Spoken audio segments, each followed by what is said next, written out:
नमस्कार दोस्तों, SSC CGL 2019 के इंग्लिश के पेपर सॉल्यूशन में ये तीसरा पार्ट है।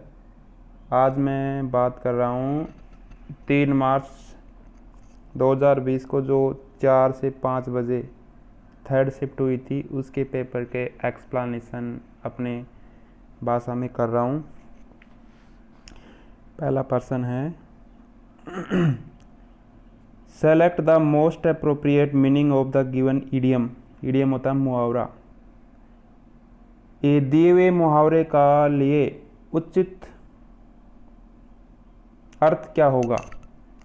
Blow once on trumpet. Blow मानी होता है बजाना, वंस मानी अपनी, ऑन खुद की, ट्रम्पिट यानी ट्रम्पिट का मतलब होता है तुरई। तुरई कब बजाते हैं? जब प्रशंसा करते हैं। लेकिन इसमें क्या करा है, ब्लो वंस ऑन ट्रम्पिट यानी खुद के लिए बजाना, मतलब है खुद की प्रशंसा करना। तो कौन सा ऑप्शन में है? फॉलो अदर्स, ये है प्रेज वन सेल्फ, खुद की प्रशंसा करना, प्रेज वन सेल्फ, ये आ गया। दूसरा पर्सन इसमें सेंटेंस इंप्रूवमेंट पूछ रहा है। माई शूज, माई शूज क्यों आया? क्योंकि शूज दो रहते हैं, दो पेयर में दो, इसलिए shoes. My shoes were worn out. Worn out मानी होता है बिल्कुल टूट जाना, चिथड़े हो जाना। My shoes were worn out, बिल्कुल टूट गए थे, सो इसलिए I had to buy. Had to का मतलब होता है पड़ा, यानी आई हैड टू बाई, मुझे खरीदना पड़ा a new one. A new one का मतलब क्या हुआ कि मैंने एक जूता खरीदा नया। ये सब हो सकता है? नहीं, वो तो खरीदेगा एक जोड़ा ही खरीद सकता है, दो। पहला ऑप्शन है a new ones. A new ones तो आ ही नहीं सकता। ए इधर तो क्या बोल रहा है, ए कब लगता है? जब सिंगुलर हो। उधर क्या बोल रहा है, वंस, तो आ ही नहीं सकता, ये गलत है।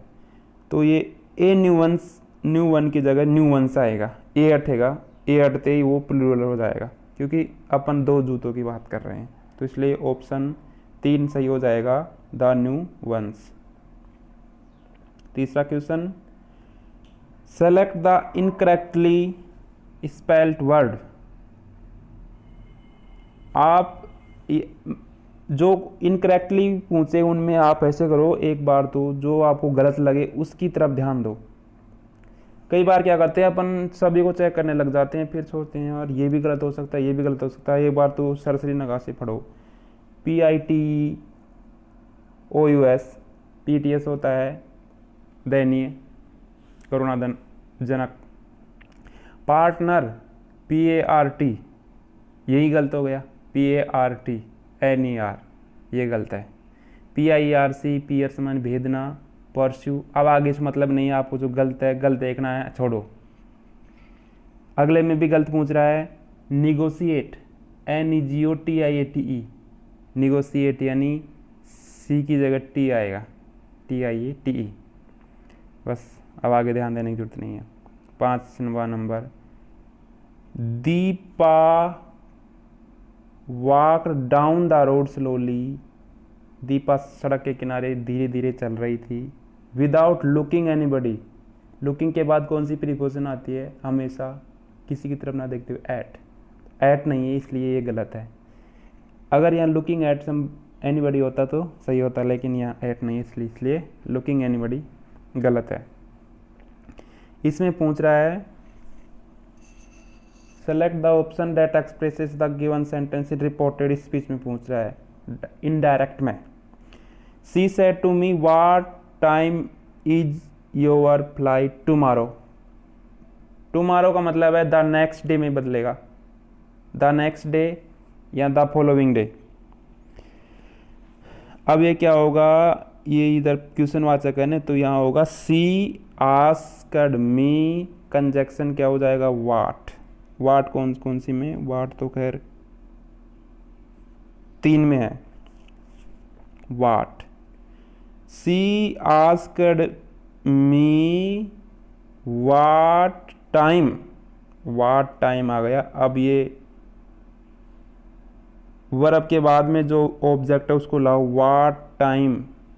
योर फ्लाइट है, अब योर नहीं रहेगा, योर का क्या हो जाएगा, ये सेकंड पर्सन है, सेकंड पर्सन की सेकंड फॉर्म है, तो यहाँ सेकंड पर्सन क्या है, आई। आई की सेकंड फॉर्म क्या आ गई, आई माई, तो माई आएगा। माई फ्लाइट, इज का क्या हो जाएगा, वाज, फिर टुमारो क्या हो जाएगा, द फॉलोइंग डे। सही है।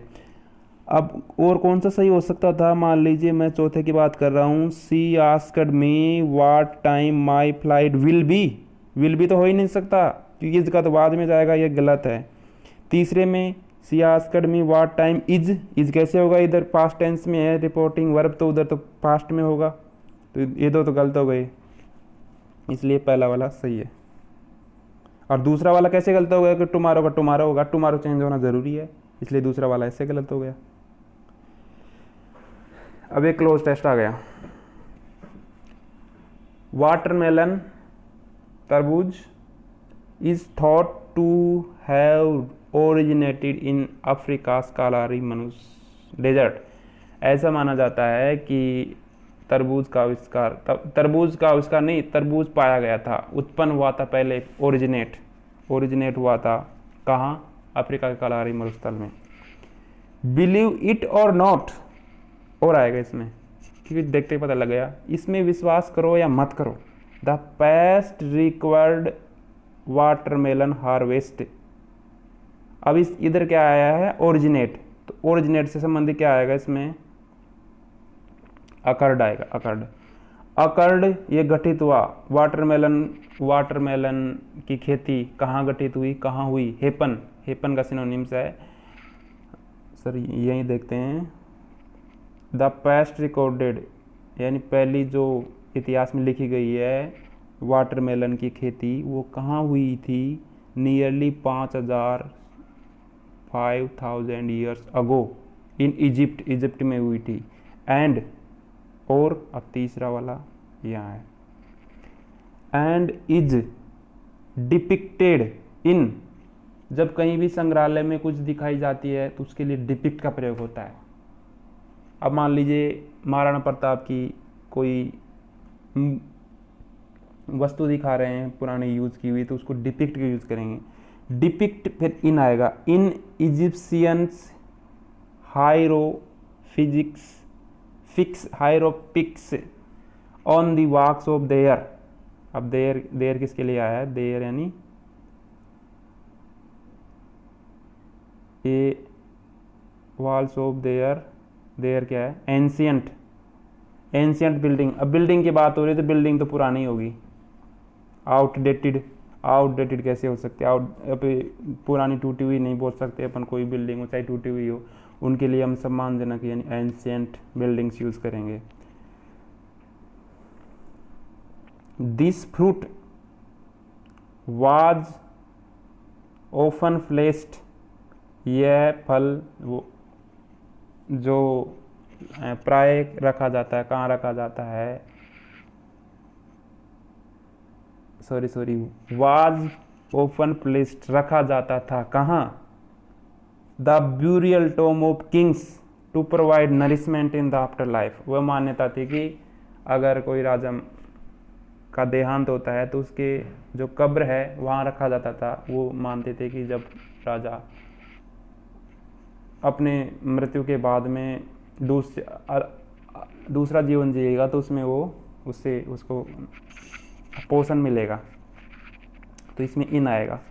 The fruit was open placed in किसी चीज़ के अंदर रखते हैं तो place in the burial tomb of kings to provide nourishment in afterlife. Afterlife होता है यानी मरने के बाद में जीवन, ऐसा मानते हैं लोग।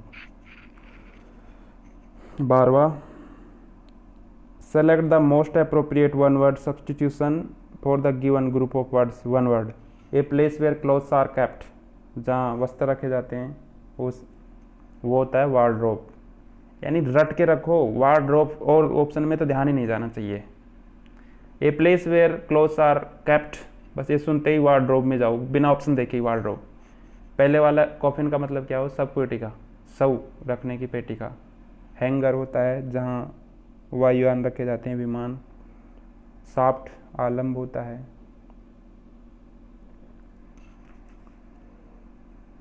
फ्लेक्सिबल माने होता है लचीला।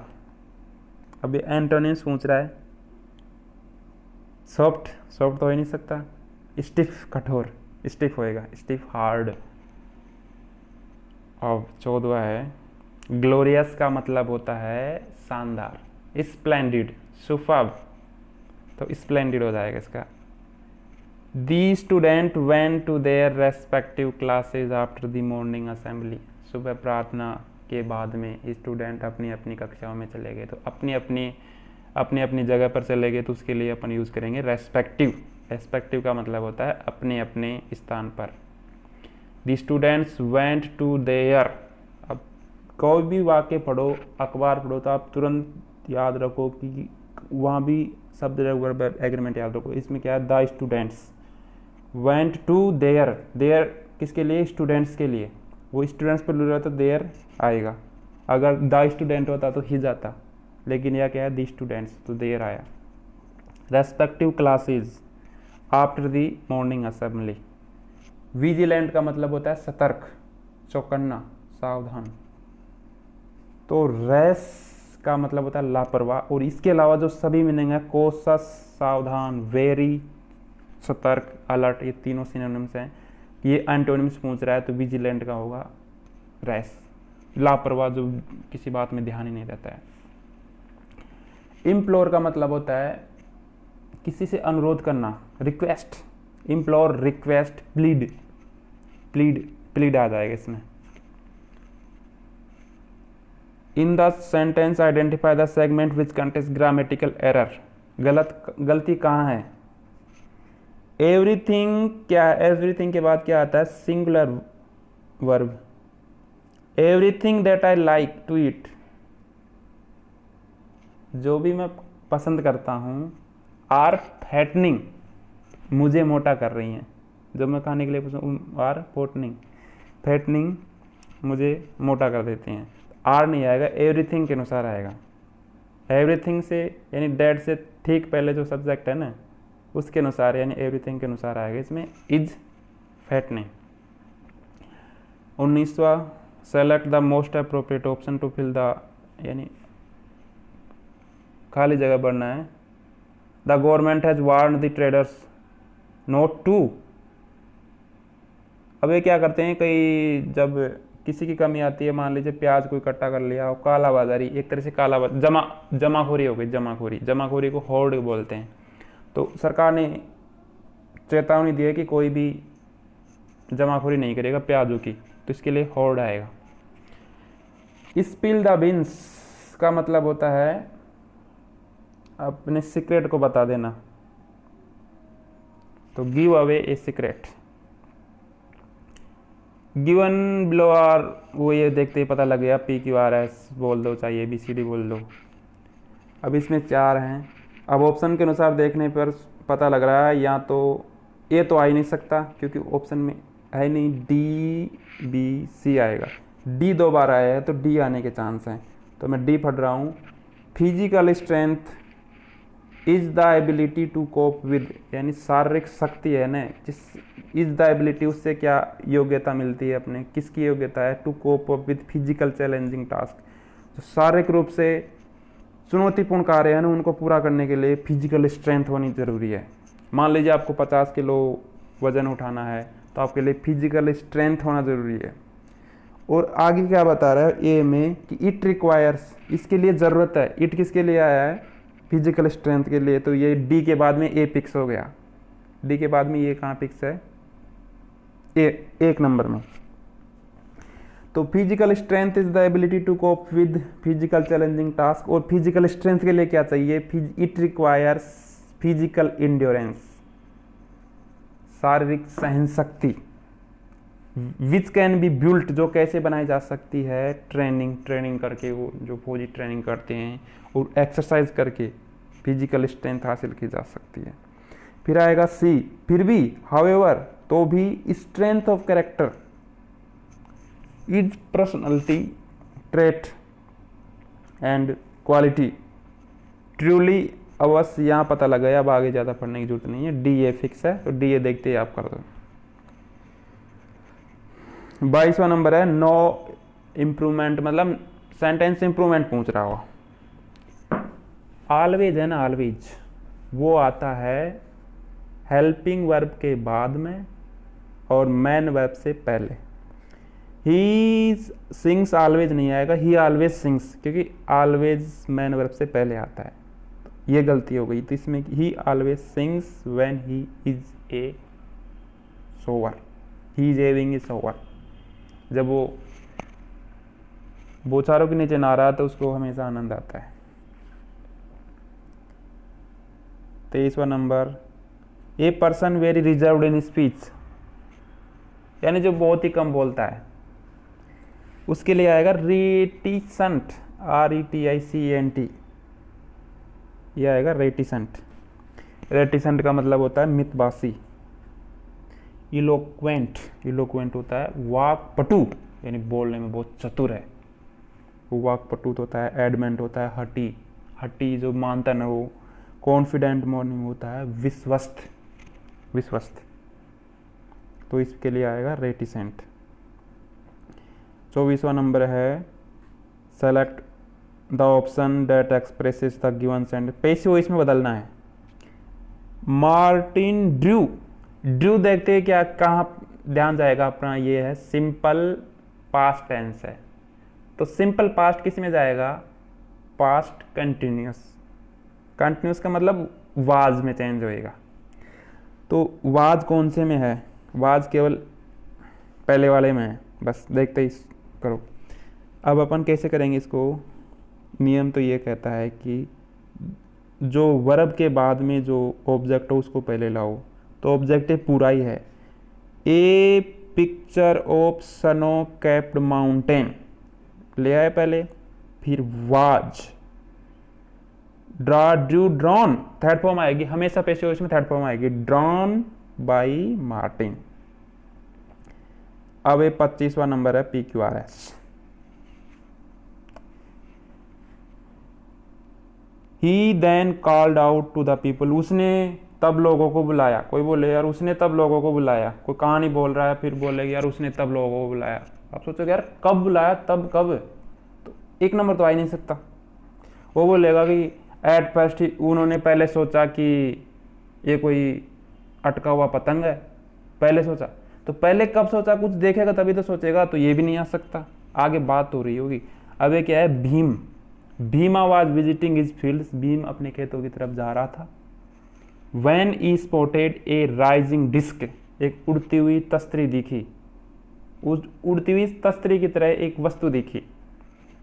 तो C आएगा, C के बाद में क्या आएगा, तो फिर वो क्या करेगा, पहले सोचा, एट फर्स्ट शुरू में सोचा, ही थॉट इट वाज ए, सोचा कि कोई पतंग हो सकता है, भाई पतंग उड़ रहा होगा, कोई कटा हुआ पतंग हो सकता है, फिर सोच लिया। फिर बाद में क्या हुआ, बट लेकिन व्हेन, जब उसको वो देखा कि वो तस्तरी नुमा आकृति और ऊपर उड़ रही थी, और ऊपर उठ रही थी, but when it started rising higher, और ऊपर उठने लग गई, इमिटेड लाइट, और इससे प्रकाश आने लग गया, चमकना लग गया, तो ही वाज सो, उसे अचंभा हुआ। तब अचंभा होगा ना, डरेगा, तब लोगों को बुलाएगा। फिर लास्ट में ए आएगा, ई देन, इसने तब, कॉल्ड आउट द पीपल, लोगों को बुलाया। बट देन ओनली, लेकिन तब, देन ओनली ये रेड ग्लो, एक लाल चमक दिखाई दी। जब वो लोग आए तब तक उनको लाल चमक ही दिखाई दी। तो इसमें पहले क्या आएगा, Bhim was visiting his fields when he spotted a rising disc shaped object, C आएगा। तो सी, फिर सी के बाद में क्या आएगा, पहले उन्होंने सोचा एट फर्स्ट, सी बी किस में है, 3 नंबर में है, बस सही है। आशा करता हूँ आपको भी ये पसंद आएगा। अगर अच्छा लगे तो अपने दोस्तों के साथ शेयर करें, और कुछ कमी लगे तो आप मेरे को बताइए, मैं उनको सुधारने की कोशिश करूँगा। अगला पार्ट जल्दी आएगा, 4 मार्च 2020, पहली शिफ्ट इंग्लिश।